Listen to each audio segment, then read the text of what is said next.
If self-discipline feels like a struggle, you're not alone.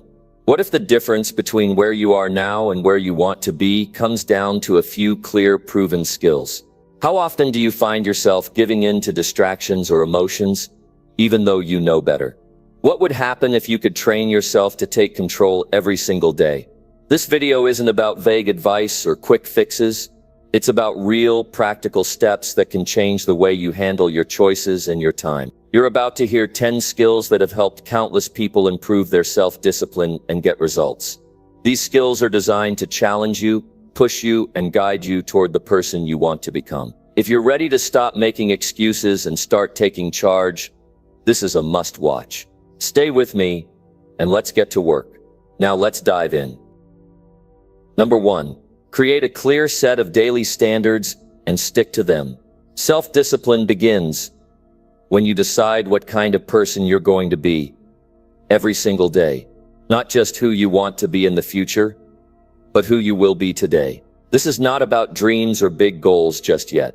This is about structure. This is about setting up a daily set of standards that guide your behavior, your choices, and your focus. Most people leave their days to chance. They wake up without a plan, respond to whatever comes, and wonder why they never feel in control. But the truth is, when you don't have standards for your day, life will hand you someone else's plan, and it won't lead you where you want to go. You don't rise to the level of your goals, you fall to the level of your standards. And the only way to raise your life is to raise what you expect from yourself every day. Now, we're not talking about writing out a long list of tasks that overwhelm you by 10 a.m. We're talking about a set of clear personal standards that define how you show up, how you treat your time, how you treat your responsibilities. Things like waking up at a certain time, keeping your word, showing up on time, finishing what you start, eating what fuels you, cutting what drains you. These sound simple, but they're hard to do every day when no one's watching. And that's where self-discipline is born. If your life feels out of control, if your results aren't changing, look at your day. What do you allow? What do you ignore? What do you make excuses for? Most people don't need more motivation.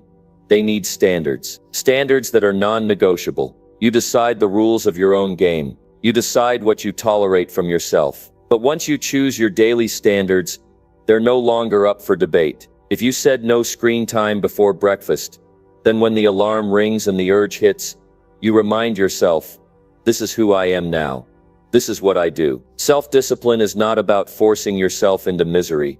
It's about honoring what you said mattered. People don't fail because they're weak. They fail because they're unclear. Clarity creates consistency. So write your daily standards. Keep them simple.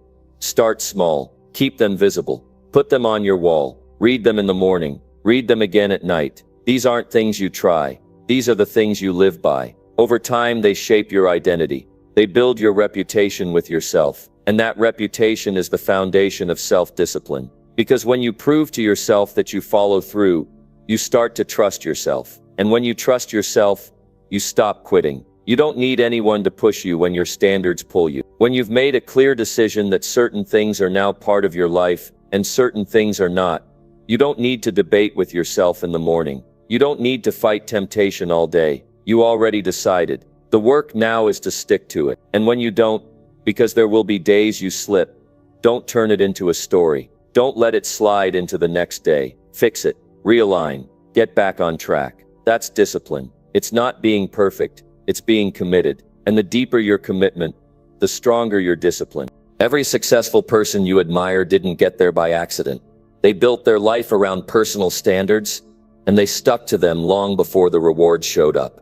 They made hard choices in private before they were praised in public. And you can do the same. You can decide what kind of day you will have by deciding what kind of behaviors you'll allow. You can stop living by feelings and start living by values. You can draw the line, not tomorrow, now. Because the quality of your day determines the quality of your life. And your day starts with standards. Your standards are a contract between who you are and who you're becoming. If you want to grow, the contract has to be real. It has to be signed in action. It can't just be something you post online or write in a journal. It has to be lived over and over. And yes, it will feel uncomfortable. Change always does. Discipline will feel awkward before it feels automatic. But the discomfort is proof you're moving forward. It's a sign that you're not just running your day on autopilot, you're choosing your life, one standard at a time. So think about it. What are 5 things you would do every day if you were truly the disciplined version of yourself? What are 5 habits or behaviors that match the life you say you want? Choose them carefully. Make them realistic. Then stick to them no matter what. That's how confidence grows. That's how strength is built. Not by motivation, but by repetition. You won't always feel like doing the right thing. That's why standards matter. They take the decision-making out of your hands in the moment. You already decided. All you have to do now is follow through. And when you do, when you push through those moments where quitting seems easier, you get something that's far more powerful than pleasure. You get pride. And pride in yourself is fuel. Real fuel. The kind that lasts. Most people are waiting to feel like doing something before they do it. But if you live that way, life will keep you stuck. Discipline means you do it whether you feel like it or not. You do it because you said you would. Because you hold yourself to a higher standard than the one the world sets for you. You do it because your life matters. And how you live your day is a reflection of how seriously you take that fact. Now, will this be easy? No. That's the point. But it's worth it. The kind of freedom you get from self-discipline isn't the kind you can buy. It's the kind you earn by showing up for yourself when it would be easier not to. Every standard you live by adds weight to your character. And character is what carries you through when things get hard. It's what makes people trust you, believe in you, follow you. But more than that, it's what makes you believe in you. So if you want more out of life, don't start with goals. Start with standards. Define your day, decide what's acceptable and what isn't, and then live by it like your future depends on it, because it does. That's the path. Not exciting, not flashy, but powerful. Quiet power, the kind that lasts. Number 2. Train yourself to do the hard thing first every day. Every day we're faced with choices. Some easy, some difficult. And the moment you wake up, one of those choices will come knocking. It won't wait for you to be ready. It won't care how you feel. And if you're not careful, you'll put it off. You'll tell yourself you'll do it later. Once you've had your coffee, once you've eased into the day, once the pressure dies down. But deep down, you know what happens next. Later turns into tomorrow. Tomorrow turns into next week. And nothing changes. The truth is, the hard thing you avoid is the exact thing that would move you forward. The difficult conversation. The workout you don't feel like doing. The early wake up. The phone call you've been putting off. The work that requires your full attention. These are the things that build you. These are the tests. And they appear every single day. The problem isn't the hard thing itself. The problem is how long you wait to face it. Because the longer you wait, the heavier it feels. And the heavier it feels, the more likely you are to avoid it altogether. That's why training yourself to do the hard thing first changes everything. It shifts the way you carry yourself. It sets the tone for the rest of the day. When you start your morning by facing resistance, you strengthen your ability to stay in control. You prove to yourself that comfort doesn't lead your life. Character does. And once you've handled what's difficult, you take back your power. You walk into the rest of your day lighter, sharper, more focused. Nothing else feels as overwhelming. The small annoyances don't shake you. You've already faced the hard part. It's not just about productivity. It's about who you become when you stop running from effort. You begin to trust yourself more. You stop negotiating with your excuses. You stop giving in to feelings that don't serve you. And it builds a quiet kind of strength. The kind that isn't loud, but lasts. The kind that doesn't depend on praise. The kind that makes you walk into each day knowing you're the one who decides how it unfolds. Every time you delay doing the hard thing, you invite stress into your life. It lingers in the background. It steals your energy. It distracts your mind. And even if you stay busy, you know something's off. You feel that nagging weight, that unfinished business. You check your messages. You scroll. You tidy things up. But you're not free. You're avoiding. And avoiding takes more from you than the task ever would have. Avoidance drains your spirit, but action, even uncomfortable action, gives you life. Doing the hard thing first isn't a matter of willpower. It's a decision. It's choosing to stop letting your feelings lead. It's choosing clarity over comfort. It's asking yourself what matters most right now, and acting on it without delay. And once you build that habit, once you train yourself to face the challenge before it grows, you become the kind of person who doesn't fear pressure. You welcome it. Start with small steps. You don't need to overhaul your whole day. You just need to identify the one thing you've been avoiding, and do that first. Maybe it's organizing your finances. Maybe it's telling someone the truth. Maybe it's committing to your workout when everything inside says skip it. The task doesn't have to be dramatic. It just has to matter. It just has to be something that stretches you a little. And once you finish it, feel what happens. You'll notice a shift inside, that sense of pride, that mental lift, that freedom from the weight of procrastination. That's the reward of self-discipline. We live in a world that rewards speed, but real progress comes from direction. And nothing gives you stronger direction than a disciplined mind that faces difficulty head-on. When you build this habit, your goals no longer feel out of reach, because you're not waiting to feel ready. You're acting, you're not stuck in motion. You're moving with purpose, and that movement builds momentum. There will be days you don't want to, days when comfort calls louder, days when your energy is low and your doubts are high. Those are the days this practice matters the most. Because when you push through that resistance, even a little, you build resilience. And resilience doesn't just help you with the hard thing today. It prepares you for everything that's coming. Most people wait to feel inspired before they act. But inspiration is not dependable. Action is. And nothing creates more confidence than doing what needs to be done when it's hardest. That moment when you choose to lean in instead of pull back becomes a turning point. And the more you do it, the stronger you get. Not just mentally, but emotionally. You learn that effort doesn't break you. It builds you. When you teach yourself to do the hard thing first, you stop living reactively. You stop letting the world dictate your pace. You take ownership. You wake up with intention. You don't need anyone to remind you what matters. You already know. And more importantly, you act on it. Even when it's uncomfortable. Especially when it's uncomfortable. Don't underestimate what this one change can do. It's simple but powerful. And over time, it will change how you show up in every area of your life. You'll become someone who follows through. Someone who doesn't fold under pressure. Someone who keeps their promises, even the quiet ones you make to yourself in the dark. And that kind of person doesn't just chase success. They build it. You don't need more time. You don't need a better strategy. You need the strength to face the one thing you've been pushing aside. Start there. Start with what feels heavy. Start with what makes you pause. And do it early. Before doubt speaks. Before fear gets loud. Before your energy is spent.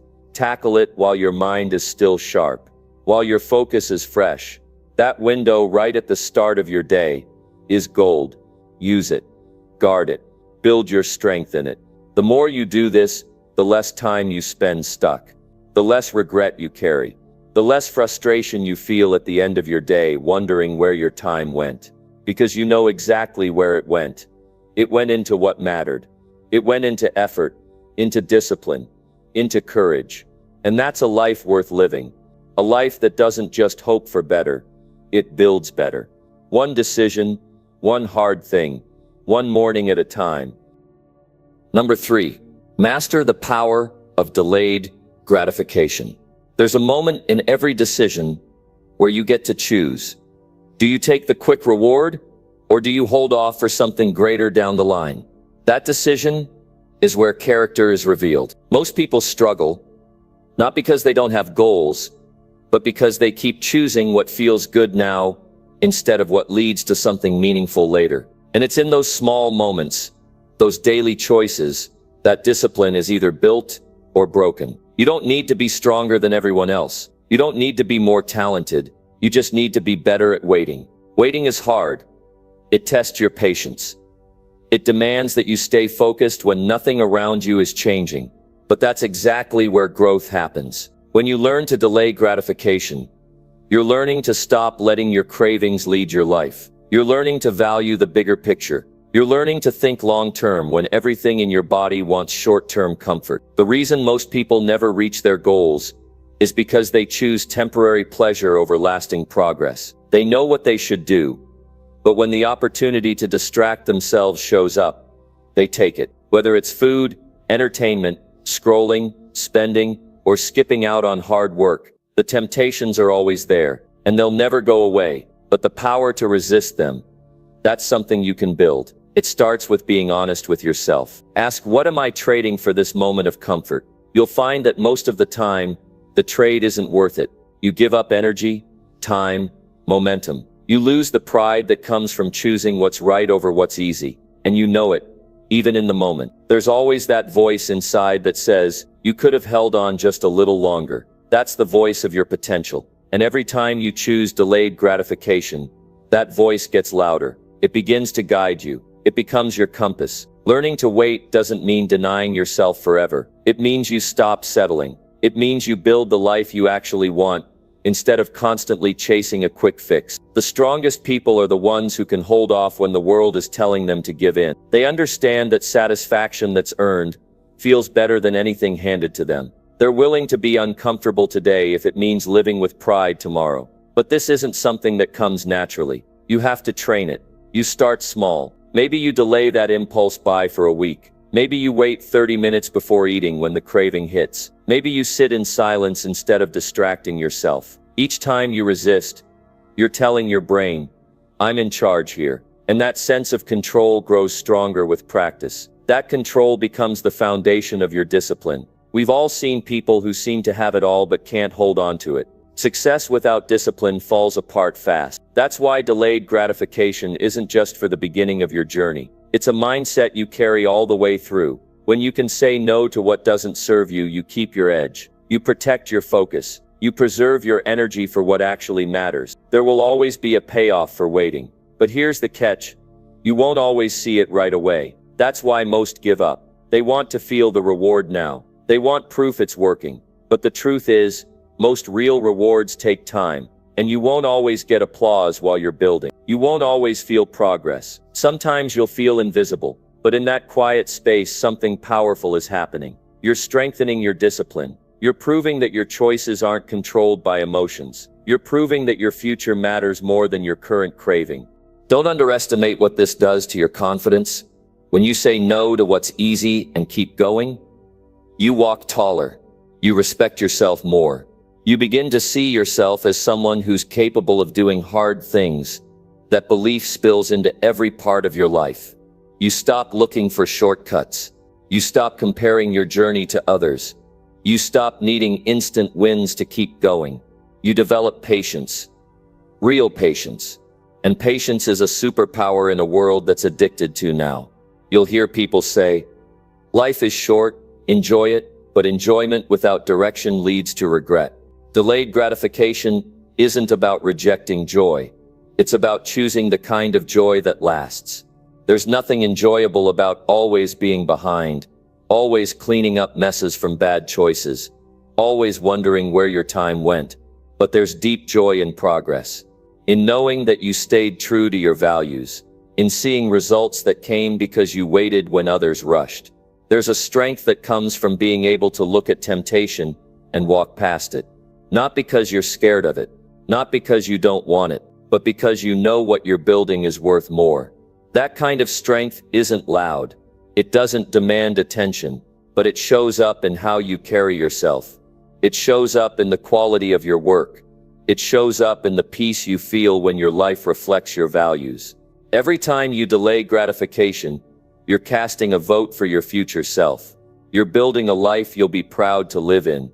And no one else can do it for you. No one can resist the urge on your behalf. No one can choose long-term gain over short-term pleasure for you. That's yours to own. And it's in that ownership where your power is found. You want to change your life. Start by mastering one simple question. Will this bring me closer or pull me further away? If it's not helping you grow, it's holding you back. If it's not part of the vision, it's just noise.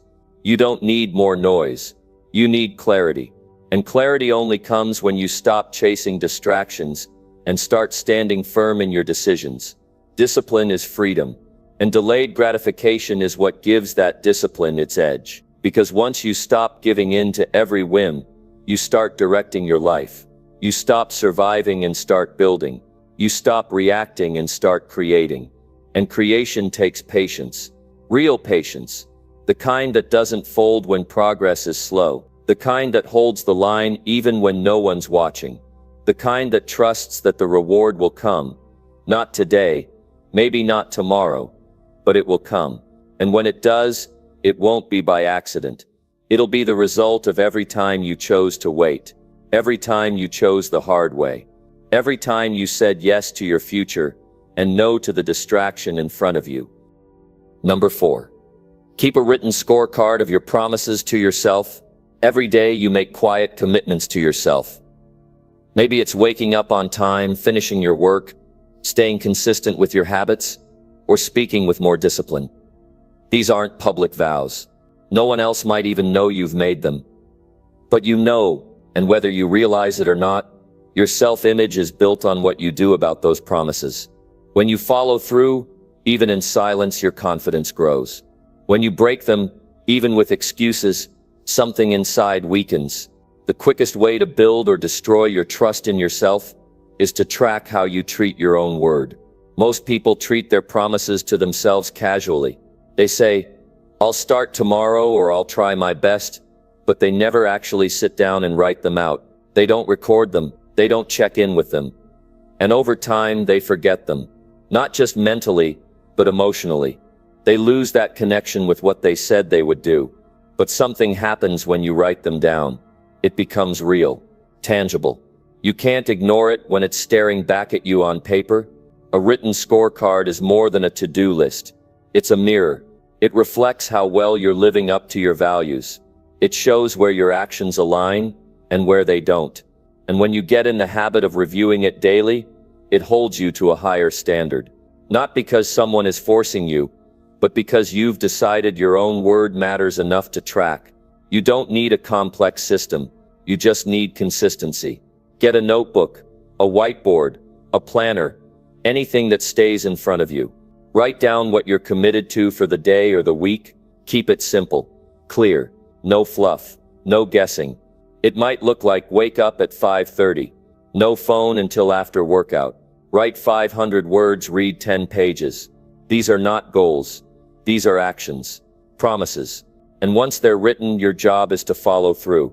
Not perfectly, but honestly, every time you finish a task, check it off. Feel that moment, that sense of, "I did what I said I would." That feeling is powerful. It's not about external results.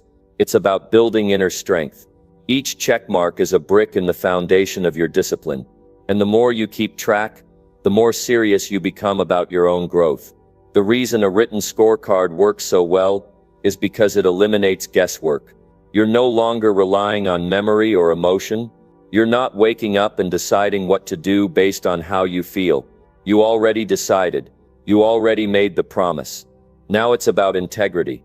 Now it's about proving that you don't break your word even when no one's watching. Most people remember when others let them down, but forget how often they let themselves down. A written scorecard makes that impossible to ignore. If you said you'd do something and it's still unchecked, you have to face it. You can't hide behind busyness. You can't justify it away. It's there, in black and white, and that's uncomfortable, but necessary. Growth doesn't happen when you look away. It happens when you face the gap between what you said and what you did. Over time, this practice rewires your brain. You start associating commitment with action. You stop speaking carelessly. You stop setting goals out of emotion. You become more intentional, more aware, more honest. You don't chase motivation anymore. You build momentum, and momentum comes from clarity. When you can see exactly what needs to be done and what hasn't been done, you move with a different kind of energy. You'll also start to notice patterns. Maybe you're strong in the mornings, but fall off in the evenings. Maybe you're consistent on weekdays, but slack off on weekends. The scorecard shows you the truth. And when you see the truth, you can do something about it. You can adjust, improve, strengthen your weak spots. That's how discipline grows, not by chance, but by tracking and improving your follow-through day by day. There's another benefit too. Writing your promises makes your wins more real. Too often, people forget what they've accomplished.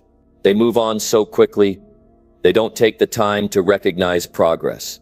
But when you look back on a week's worth of promises kept, it reminds you that you're changing, you're improving, you're showing up. And that feeling matters.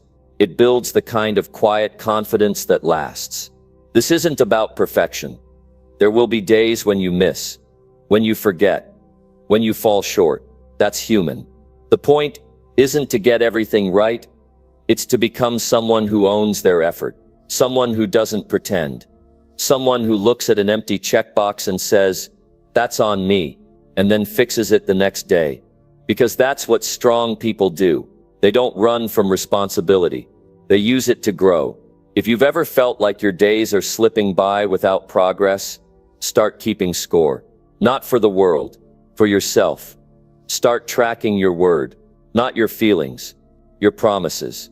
Because the person you become in the process of doing what you said, even when it's hard, even when it's boring, even when no one cares, is someone who can be trusted. And that trust is the foundation of everything worth building.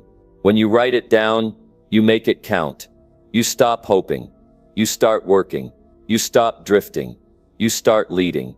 Not others, yourself. And once you learn to lead yourself with clarity and consistency, nothing stays the same. You raise the bar, not by force but by example. You become someone who doesn't just set goals, you fulfill them. Someone who doesn't wait for motivation, you create movement. Someone who doesn't just talk about change, you live it, track it, and build it into your daily life. A written scorecard is a simple tool, but it holds enormous power, because it takes discipline out of your head and puts it into your hands. It turns vague ideas into concrete steps, and those steps, taken over time, lead to transformation. Real transformation. The kind that sticks. The kind that can't be faked. The kind that comes from showing up again and again, because you said you would. Number 5. Limit your exposure to distractions with purposeful boundaries. Discipline doesn't survive in chaos. It fades when the noise gets too loud, when the phone is always buzzing, when your environment is filled with interruptions. The world you live in is not short on distractions. In fact, it's built around them. Companies spend billions to capture your attention and keep it. And if you don't draw the line, you'll spend your entire day responding, reacting, drifting, never truly in control of your focus. If you want to build stronger self-discipline, one of the most important things you can do is put boundaries around your attention. Not to escape the world, but to create space for what matters. Without boundaries, your energy gets scattered. You start the day with good intentions, but by evening, you wonder where the hours went. That's not laziness. That's a lack of structure. And the only way to fix that is by taking ownership of your time. You've got to decide on purpose what gets your attention and what doesn't. You don't have to respond to every message right away. You don't have to scroll every feed. You don't have to open every notification. The choice is yours. But most people don't realize how often they give that choice away. They allow distractions to lead them, instead of setting rules that protect their focus. If you want clarity, you've got to create it. That means making real decisions about your environment. For example, your phone doesn't belong in every room you enter. It doesn't need to be next to you while you're working, reading, thinking, or eating. The habit of always keeping it nearby seems harmless, but it breaks your concentration over and over again. You don't even realize how many times your thoughts get pulled away. It feels normal, but normal isn't working. Set clear time limits for things that steal your focus. If you use social media, give it a scheduled block. Don't just use it when you have a minute. That minute becomes 10, then 20, then an hour. Before you know it, the day is half gone. Your discipline isn't weak. You just didn't protect your time from small leaks. And when you patch those leaks, even just a few of them, you start to feel the difference. You feel calmer, sharper, more present. One of the most effective boundaries you can build is a no-go zone. This is a physical space, maybe your desk, a corner in your room, a table where only certain behaviors are allowed. No distractions, no entertainment, just work, thinking, learning, or creating. It becomes a place where your brain knows it's time to lock in. You train yourself to associate that space with purpose. Over time, the habit becomes automatic. You sit down and you focus. No negotiation. If you live or work around others, your boundaries must also be communicated. People around you can't read your mind. If you're constantly available to chat or answer every question, they'll assume it's fine. You have to respectfully but clearly say, "I'm focusing for the next hour. I'll talk after." At first, this might feel uncomfortable, but in the long run, it earns you respect. People start to see that your time matters to you, that you take your priorities seriously. Start treating your calendar like it has real value. Block off time for things that matter, even if no one else sees it. Don't just wait for free time to show up. Create it. Give your mind room to breathe and concentrate. A good rule of thumb: if something is important enough to you, it deserves a spot on your schedule. And once it's there, honor it. That appointment with yourself is just as serious as any meeting with someone else. Noise is another common thief of attention. If your environment is full of distractions, TV in the background, music that pulls your mind away, constant conversations, it's going to be difficult to stay disciplined. You need pockets of silence. Not forever, just enough to think clearly, work deeply, and stay connected to your goals. It's okay to enjoy entertainment, but not while you're trying to build something, not while you're investing in yourself. You also need to manage your inputs. Every podcast, video, article, and conversation you consume is shaping your thoughts. And too much input creates mental clutter. You start jumping from idea to idea, never settling into deep focus. Try limiting how much content you take in, especially early in the day. Give your brain space to generate its own ideas. You don't need constant stimulation. What you really need is direction. Another powerful habit is starting your day without outside noise. No phone, no messages, no news. Just time with yourself.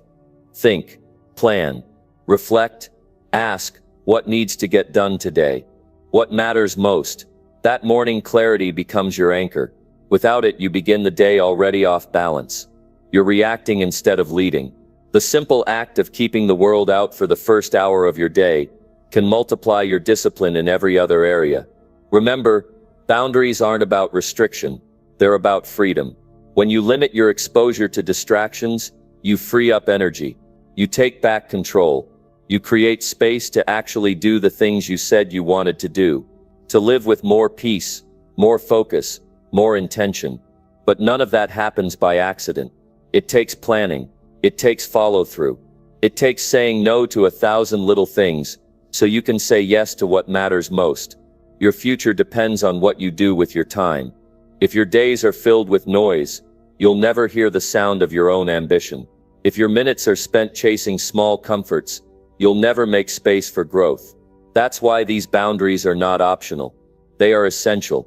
Without them, you don't stand a chance in today's world. But with them, you become powerful. Not because the world is quiet, but because you've trained yourself to stay clear, even in the middle of the noise. Set limits, not as punishment, but as a path to power. Get honest about what pulls you off track. Look at your habits. Look at your surroundings. Ask yourself, is this helping me stay on course? And if it's not, change it. Simplify. Remove. Reduce. Do whatever it takes to keep your attention where it needs to be. Your discipline isn't built just on willpower. It's built on environment. Build one that serves your mission, not by chance, by design. Number 6. Practice saying no without guilt. One of the hardest things to do in life, especially when you care about people, is learning to say no. But if you want to get serious about self-discipline, you've got to get good at it. You can't grow into your full potential if you're always bending to please others. giving away your time, energy, and attention to things that don't move your life forward. Every time you say yes to something that doesn't serve you, you're saying no to something that does. And most people don't realize how much they're giving up until it's too late. People will ask for your time, your help, your attention, sometimes even your peace, and often they won't mean any harm. But the truth is, their priorities aren't your priorities. Their urgency isn't your responsibility. If you try to be everything to everyone, you lose yourself in the process. You end up exhausted, frustrated, and disconnected from your own goals. And discipline doesn't grow in that kind of environment. You have to know what you're building. You have to know what matters to you. Because when you do, you start making decisions based on your values, not based on guilt. Guilt is what shows up when you don't want to let people down. But here's something important to understand. Saying no doesn't make you selfish. It makes you clear. It means you've decided your time is valuable. It means you're aware of your limits, and that's not weakness. That's wisdom. You can't afford to be available to everything. Your time is not unlimited. Your energy isn't either. And every yes you give takes something out of you. Every commitment, every favor, every extra task, it adds up. You might think it's just a small thing, but enough small things will bury your big ones. You get to the end of the week wondering why nothing important got done, and it's because you were busy doing what didn't matter to you. It's not always obvious at first. That's why this skill takes practice. Learning to say no without guilt means you've made peace with the fact that you can't do it all. You've accepted that not everyone will understand your choices, and that's okay. You're not here to please everyone. You're here to become the best version of yourself, and that takes discipline. That takes cutting out distractions, even when they come wrapped in good intentions. It takes honoring your boundaries, even when it's uncomfortable. Start small. If someone asks you to do something that doesn't fit with your priorities, pause before answering. Ask yourself, does this align with where I'm trying to go? Will this take time away from what I said I wanted to do today? If the answer is yes, you owe it to yourself to decline, not rudely, not with an explanation you don't believe. Just a clear, respectful no. That's enough. You don't need to defend your time. You just need to value it. And when you start acting like your time matters, other people will begin to treat it that way too. But it starts with you. People take cues from how you carry yourself. If you always say yes, they assume you're always available. And once that pattern sets in, it becomes harder to break. That's why you must begin now. Draw the line. Make your boundaries known. Be honest. Be kind. But be firm. Saying no is not just about turning things down. It's about turning things up. Your focus, your strength, your discipline. Every time you choose yourself over what others expect of you, you get stronger. You gain clarity. You take a step closer to the life you're working for. It might not feel good in the moment, especially if you've always been the one to help, the one to say yes, the one who's always there. But if you want to grow, you have to change your patterns. One of the reasons people feel guilty saying no is because they confuse rejection with disrespect. But the two are not the same. Saying no is not a personal attack, it's a personal boundary. You're not rejecting the person, you're protecting your time. And if someone takes your no as an insult, that's not your burden to carry. Your job is to live in alignment with your values. That's where discipline begins. The truth is, guilt is not a reliable guide. Guilt shows up even when you're doing the right thing. It tries to convince you that setting limits is wrong, but you don't need to obey guilt. You need to lead your life with purpose. Discipline means doing what's right, even when it's hard, even when it's uncomfortable, even when it disappoints someone else, because you understand what's at stake. Your future depends on the decisions you make today, and every yes and no carries weight. If you spend your life making choices to avoid conflict, you'll never create the life you want. You'll just keep drifting from one demand to another, reacting instead of building. Discipline comes from choosing your path and sticking to it, not from trying to walk everyone else's path at the same time. Give yourself permission to say no. Not later, not next time. Now give yourself permission to make room for your goals, your health, your growth. Don't apologize for that. Don't explain it away. Stand on it. Own it. This is your life, and if you don't take responsibility for it, someone else will. Not because they're trying to harm you, but because you've left the door open. Start practicing today. Look at your calendar. Look at your inbox. Look at all the ways people ask for your time. Ask yourself what needs to go. What's not helping you? What's costing you more than it gives back? Begin there. Cancel what doesn't align. Decline what doesn't support your progress. Let go of the fear that says you must do everything for everyone. That's not strength. That's avoidance. Real strength is knowing what matters and refusing to let anything interfere. There will always be people who want more of you. More time, more effort, more attention. But you are not required to give what you don't have. You are allowed to reserve your energy for what matters most. You are allowed to walk away from what drains you. You are allowed to guard your time like it's gold because it is. That's the foundation of self-discipline. And without that foundation, nothing you build will last. Number 7. Design a personal morning routine that builds mental strength. Your morning is where the tone of your day is set. If you want to grow stronger mentally, you must take full control of how you start your day. The mind is sharpest when you first wake up. That's when you have the most say in what direction your energy goes. That's when your discipline gets tested before the noise of the world kicks in. If you want to strengthen your mind, begin where it all begins. Those first few hours after you open your eyes. Now, what you do in the morning matters more than people think. Most people wake up already late, already rushed, already distracted. They grab their phones before they even sit up. They check messages, scroll through nonsense, feed their brains with things that do nothing to make them stronger. That's a dangerous habit.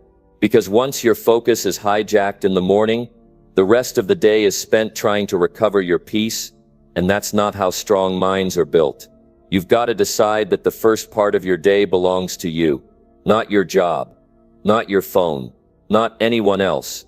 You. It's your responsibility to claim that time and fill it with things that sharpen you. And that starts by creating a routine that you can commit to, day after day. Not because someone told you to, but because you know it will make you tougher, clearer, and more prepared for whatever life throws at you. Now, your routine doesn't have to be complicated, but it does need to be intentional. Every part of it should serve a purpose. Maybe that means waking up earlier than usual. Maybe that means doing something difficult right away. Maybe it's a cold shower, a long walk, or a workout.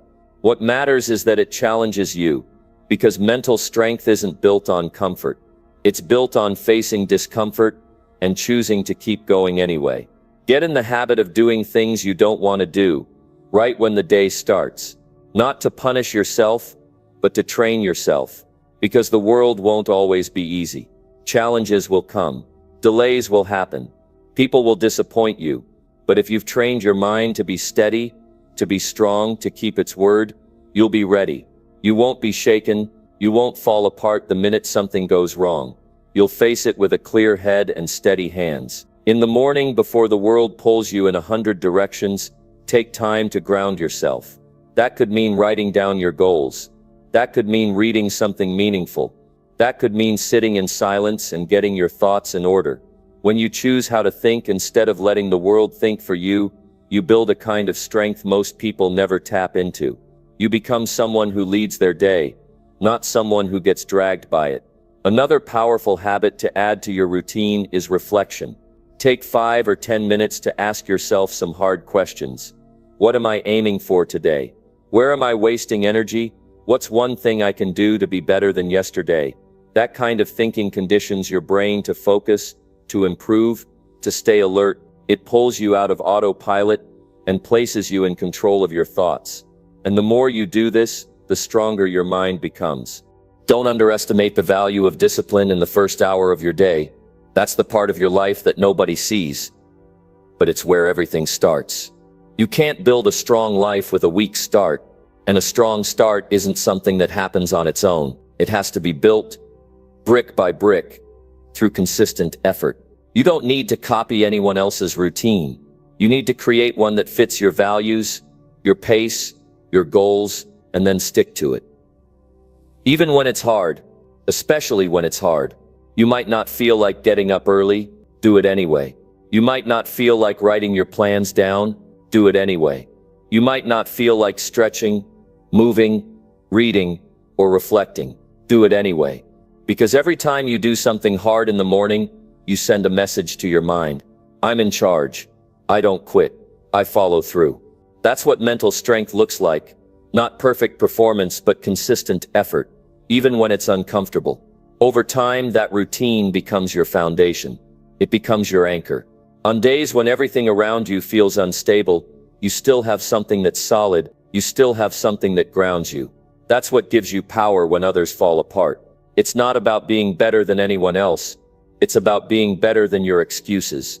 It's about showing up for yourself before you show up for the world. This also means keeping your routine sacred. Protect it from interruptions. Don't let other people's problems break into it. Don't check messages or emails until you've done what you need to do. That's not selfish. That's self-respect. If you keep letting people pull you away from what matters, you're training your brain to be reactive, not disciplined. And that's not how strong people operate. Your mental strength is not built during the easy parts of life. It's built during the hard parts. And your routine becomes your training ground. You build discipline one small act at a time. You grow stronger by making yourself do what you promised yourself you'd do, even when no one else is watching. Especially then, that's where real growth happens. You might feel resistance at first. That's natural. Changing how you start your day means breaking old habits, and that's not always fun. But once you start seeing how much more control, clarity, and power you have when your day begins on your terms, you'll never want to go back. You'll start craving that early time, that personal space, that quiet focus. Don't wait until life calms down to create a routine. Create one now, right in the middle of the chaos. That's where it counts. That's where it holds the most value. Because when life is loud and you're still calm, when days are full but you're still clear, that's strength. And that strength doesn't come from luck. It comes from how you begin each day. It comes from choosing discipline before comfort. It comes from leading your life, one morning at a time. Number 8, use accountability partners to stay on track. When you're trying to build discipline, the hardest part isn't always starting. The hardest part is continuing. When no one's watching, when your energy dips, when your motivation fades. That's when most people slide back into their old ways. And one of the most powerful tools to avoid that slip, to hold the line, is accountability. Real accountability. Not in your head, not in theory, but from another person who's willing to look you in the eye and expect more from you. We all need someone in our corner, not to push us like a boss, not to scold us like a teacher, but to walk beside us and say, "Did you do what you said you'd do?" Because when we speak something out loud to another human being, it becomes real. There's a weight to it, a kind of seriousness. Now it's not just a thought floating in your mind. Now it's a commitment, and that commitment carries pressure. The right kind of pressure, the kind that helps you grow. When you pick an accountability partner, you're not just choosing someone to check up on you. You're choosing someone who values growth the way you do. You're picking a person who understands the difference between comfort and commitment. This isn't about judgment. It's about honesty. It's about having someone who won't accept your excuses, because they know what you're capable of when you stop giving in to your own shortcuts. The truth is, it's easy to lie to ourselves. We all do it sometimes. We say we'll do it later. We say we're too tired. We say it wasn't the right time. But when someone else is keeping score with you, those lies lose their grip. When someone's waiting for your report, waiting to hear what progress you've made, suddenly you can't hide in the shadows of almost. You have to show up. And that's the very thing that strengthens your self-discipline. A good accountability partner doesn't have to be loud. They just have to be consistent. It could be a friend, a mentor, a coach, or even someone on the same journey as you. What matters is that you both agree to check in. You both agree to be real. You both agree that growth is more important than comfort. And then you set the rules. How often you'll talk, what you'll track, what you'll share. Don't leave it vague. Clear expectations create strong follow-through. This isn't about micromanagement. It's about bringing your efforts out into the open.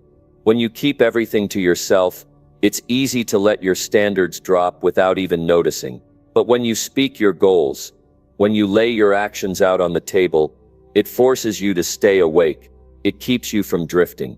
It gives you a reason to rise above the daily temptations and distractions that try to pull you back into patterns that don't serve you. Most people don't want accountability because it forces them to face the truth. But if you want to get better, you have to be willing to look at where you're falling short, not to feel bad about it, not to beat yourself up, but to do something about it, to correct it, to climb back up. And that process is a lot easier when you're not doing it alone. A partner gives you the push you sometimes can't give yourself.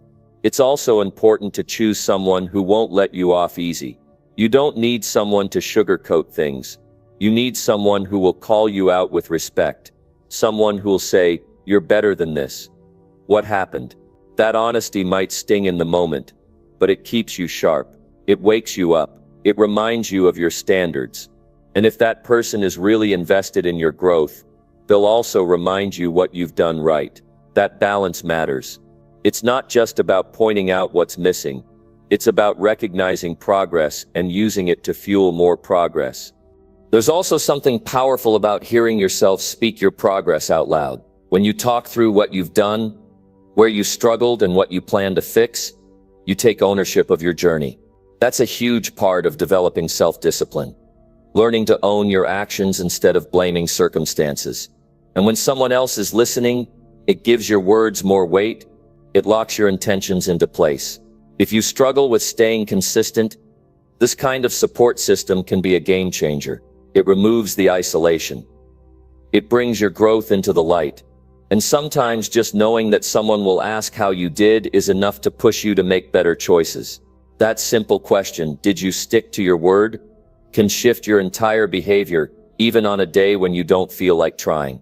Start by reaching out to someone you trust, someone who shares your values. Tell them what you're working on. Be clear. Say, "I'm building discipline. I want to follow through on my goals, and I need someone who will keep me honest." Most people will respect that kind of clarity. And if they're willing, agree on a rhythm for check-ins. Make it part of your weekly routine. Keep it short, keep it honest, and keep it going. This isn't about perfection. You'll have weeks when you mess up.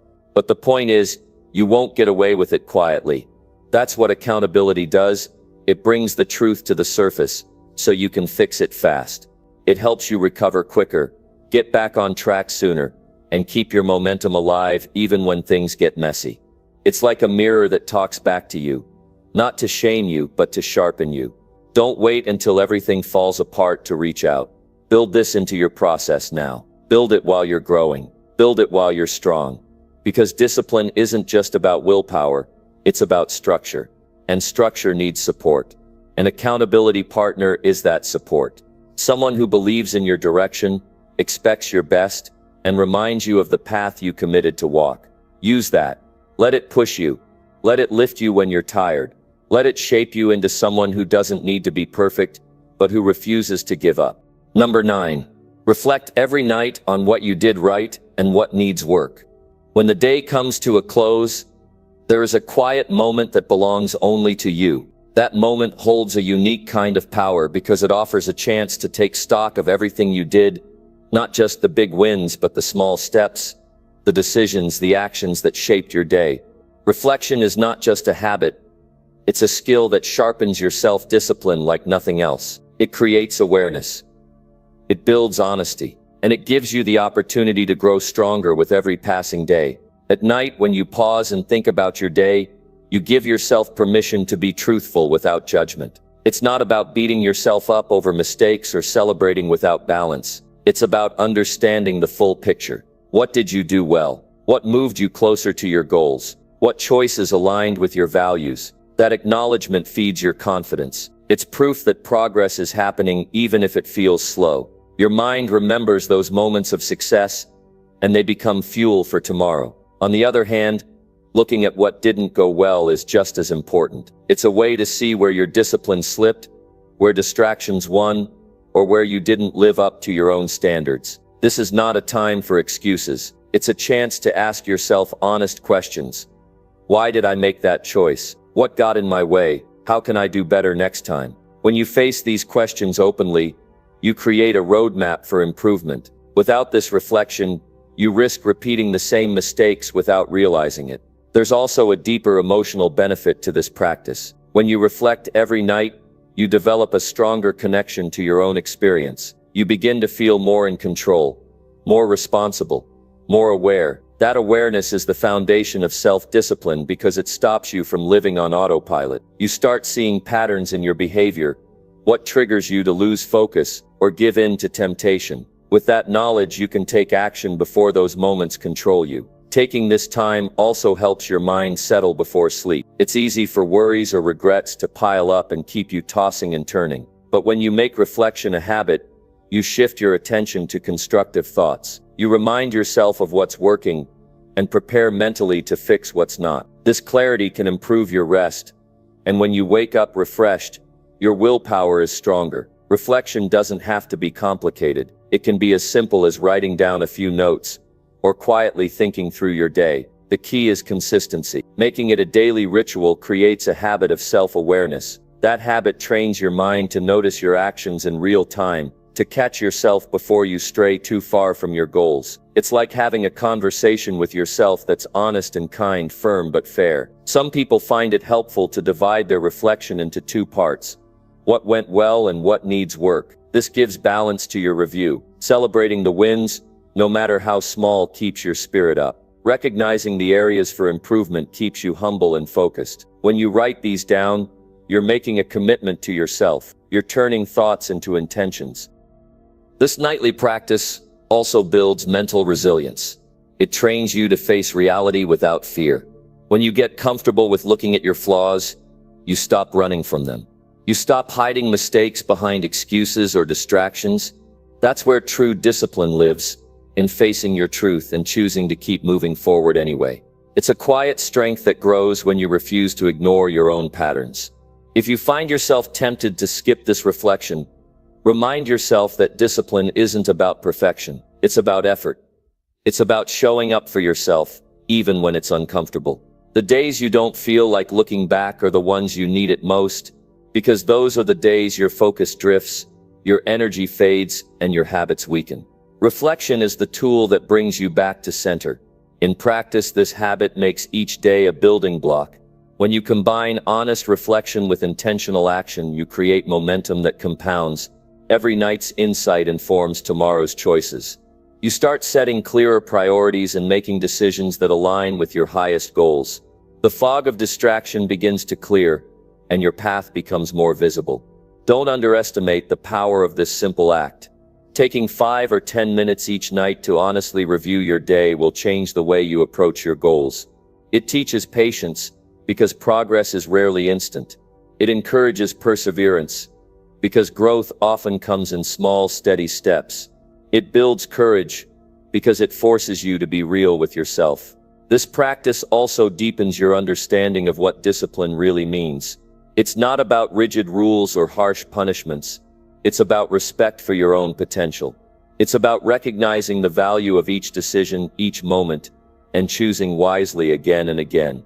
When you reflect nightly, you start seeing discipline as a form of self-care, a way to honor your dreams by how you live every single day. By making reflection a habit, you're investing in your future self. You're creating a strong foundation for lasting change. You're learning to listen to yourself with clarity and kindness. This kind of inner dialogue is one of the most powerful tools for growth because it stays with you long after the day is done. It sets the stage for greater focus, stronger willpower, and deeper commitment. Ultimately, reflecting on your day every night gives you control over your journey. It empowers you to steer yourself toward the life you want, rather than drifting wherever the moment takes you. It reminds you that discipline is built in the small, consistent choices that happen quietly, away from the spotlight. That's where the real progress happens, and that progress is yours to claim, one honest moment at a time. Number 10. Commit to a long-term vision, not short-term emotion. People often get caught up in what they feel right now, and those feelings can be powerful. It's easy to let emotion decide your actions, because feelings hit you immediately. They are loud, demanding, and sometimes overwhelming. But if you want to improve self-discipline, you have to learn how to step beyond those quick emotions. You need to anchor yourself in a vision that stretches beyond today, beyond the moment, beyond the next hour, or even the next week. That vision is what will keep you steady when your emotions pull you in different directions. Every day presents choices, and many of those choices are influenced by what feels good or uncomfortable in the moment. When frustration comes, or fatigue, or temptation, your emotions whisper, sometimes scream, give up, take the easy way, do what feels good right now. If you surrender to those urges, you'll drift off course. You might find relief in the short term, but in the long run, you'll pay the price. Your goals won't move forward, your dreams will feel farther away, and your confidence will weaken. The key is to remember the bigger picture. You must keep your eyes on the long-term vision, the life you want to build, the person you want to become. That vision is a source of strength. It's like a steady light in the distance, even when the storm of emotions rages around you. When you commit to something bigger, you give yourself a reason to push through discomfort. You create a pause between feeling and action, and in that pause lies your power. This doesn't mean ignoring your feelings. Emotions are part of being human, and they provide important information, but they should not be the boss of your decisions. You can acknowledge how you feel without letting those feelings dictate what you do. You learn to say, I see you frustration. I see you temptation. I will act in a way that serves my long-term goal, not my short-term desire. That is discipline in action. The long-term vision must be clear and meaningful. If it's vague or weak, it won't hold you when emotions challenge you. Take time to define what you really want. What kind of life matters to you? What legacy do you want to leave? What values do you want to live by? When your vision connects deeply to your heart and your values, it becomes a force that shapes your daily decisions. One way to keep this vision alive is to remind yourself often. Write it down. Look at it when you feel your motivation slipping. Picture what your life will look like once you stay committed. Feel the pride and satisfaction that come from achieving that vision. These mental pictures help pull you back when the short-term emotions try to pull you away. In moments of doubt or weakness, it's natural for emotions to rise and cloud your thinking. Maybe you feel tired, overwhelmed, or discouraged. That's when the long-term vision must become your anchor. Ask yourself, will acting on this feeling bring me closer to my vision, or will it take me further away? This question creates a powerful moment of choice. You can either surrender to the emotion or act with purpose. Sometimes committing to the long-term vision means sacrificing immediate pleasures. It could be skipping a night out to work on a project. It might be resisting the urge to procrastinate. It might mean staying focused when distractions call. These sacrifices are not losses, they are investments in your future. The discipline to say no to short-term temptations creates space for bigger rewards later. The challenge is that the results you want don't always come fast. Waiting can be uncomfortable. Progress might feel slow or invisible. That's why many give up when their emotions push them toward instant gratification. But when you focus on the long-term vision, you learn patience. You understand that success is a journey made of small, consistent steps over time. Patience itself is a skill that strengthens your discipline. It teaches you to tolerate discomfort and uncertainty without losing your direction. The people who succeed are often not the fastest or the strongest, but those who endure, those who refuse to quit even when it's tough. That endurance is born from commitment to the vision, not from chasing fleeting feelings. Another important part of this is learning to reframe challenges. Instead of letting frustration or failure knock you off course, you see them as part of the process. You remind yourself that setbacks are temporary, and that every step forward, no matter how small, adds up. This mindset helps you keep your emotions in check because you view difficulties through the lens of growth, not defeat. Living with a long-term vision also means accepting responsibility for your choices. It's tempting to blame mood swings, stress, or external circumstances when discipline slips. But when you commit to a vision, you own your actions regardless of how you feel. You recognize that discipline is about choosing what's right over what's easy every day, even when emotions say otherwise. When emotions are intense, your brain seeks comfort and relief. This is natural. The difference lies in how you respond. You can acknowledge the feeling, then return your focus to the vision. This habit grows stronger the more you practice it. Over time, you build a mental muscle that protects your progress from the ups and downs of emotion. It also helps to break the vision into smaller milestones. Big goals can feel overwhelming and distant.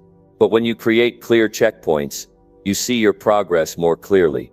Reaching these milestones fuels your motivation and reminds you why the long-term commitment matters.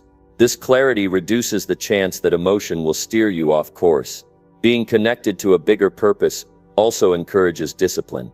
When your vision includes helping others, making a difference, or contributing something meaningful, your motivation deepens. Your actions become about more than just yourself. That purpose provides additional strength when short-term feelings tempt you to quit or give in. Building discipline through a long-term vision isn't about being rigid or robotic. It's about being intentional and thoughtful with your choices. It means creating a strong foundation that supports you through the highs and lows. You allow yourself to feel emotions fully, but you do not allow them to control you. This commitment to the long-term vision shapes how you use your time, energy, and focus. It helps you say no to distractions, avoid impulsive decisions, and stay consistent in your efforts. With that focus, self-discipline becomes less of a struggle and more of a natural way of living. When the temptation to give up arises, remind yourself of why you started. Remember the future you're working toward, the dreams that excite you. This connection is your shield against the unpredictability of emotion. It transforms your discipline from something you force yourself to do into something you choose to do, because it aligns with who you want to be. In this way, committing to a long-term vision is one of the most powerful skills you can develop. It frees you from the tyranny of momentary feelings and puts you in control of your journey. It turns discipline into a source of freedom, giving you the power to shape your life with intention and courage. That power is yours to claim every day, no matter what emotions come your way.